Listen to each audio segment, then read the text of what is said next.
I've reviewed more than 100 pitch decks from founders of early stage startups, and here's the brutal truth. Most of them do similar mistakes all the time. Mistakes that cause investors confusion and sometimes kill great products before they get a chance.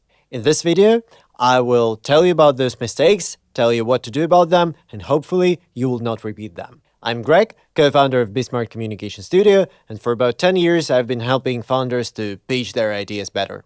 Let's dive in. And the first big mistake is failing to adapt. So many founders just make one pitch deck and use it everywhere. They pitch from their own perspective. They are talking about what they want to talk about, they are showing what they think is important.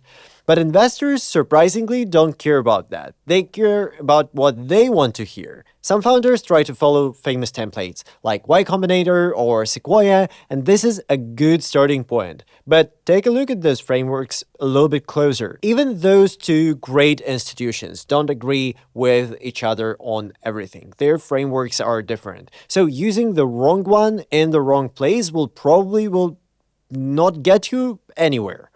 And the same goes for every other occasion you're in. If you perform in front of a different audience, they have different interests, and you have to adjust your presentation to this interests. And I'm not just talking about the speech, I'm talking about the format in general. Sending your pitch deck by email, remember that around 70% are now opened on smartphones. So you can make it vertical, make the font bigger, or just design it to look good on small screens.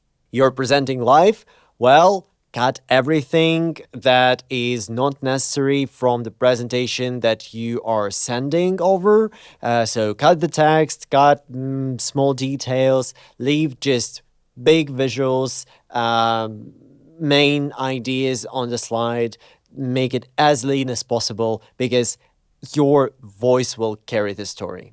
Or you're on a stage of a competition, well, now it's more about the show than just telling everybody about your startups. So add more narrative there, tell stories, maybe your personal story or user stories, because this is more about storytelling now. Remember, founders who get funded, they analyze the audience they're performing in front of, and they are adapting to the interest of this audience. The second mistake is mixing up priorities. So I see it with early stage founders who are obsessed of their financial information. I don't know why they are this way, so maybe this helps to look more serious, more like business oriented or something. But here's the truth. Those financial projections most of the time means literally nothing. You don't know your total addressable market just yet. You don't know how your P&L would look like. You don't even know what your product will look like because you probably will pivot at some point. So don't get too obsessed over financials. Do not make a complex financial analysis slide, etc. Instead, try to focus on what people are actually investing in. And at the early stages of the startup, most investors just invest in people because they see the team and they're asking themselves a question. Is this the right team to carry this project to the point where it will bring us some money, or like in one way or another? And if the answer is yes, they will invest because they know that the product might change, the strategy might change, but the people will probably stay there. And this is what they are investing in. So instead of burying your team slide in the end of the presentation, open with it, like almost open with it. Put it into the first part of your presentation and actually tell people about your team. Don't just say, oh, this is him and this is her and this is our team. Try to explain why these are the right people to do the job and why investors should trust you. At this stage, you are selling yourself more than you're selling the product, so prioritize this. And now the third mistake, treating pitching as an extra. And I see it mostly with technical founders who prefer spending more time fixing bugs, writing code, working on a product, because this feels productive. And to be honest, I get it. But here's what I see happening.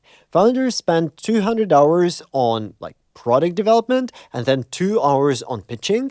And then they get surprised when pitching doesn't work. Because if you spend so little time on something, this would probably give you a very small return on investment, especially if you're not very good with public speaking. Of course, it is true if you actually need investment to create the product. So as soon as you need it, you need to spend time on it. And you can think about your pitch as an API that connects your product to the market. And if the API fails, nothing else matters. So here's the last mistake: weak storytelling. Most decks I see are just facts about the product, facts about the market, facts about the team. What they lack is a narrative that will glue everything together.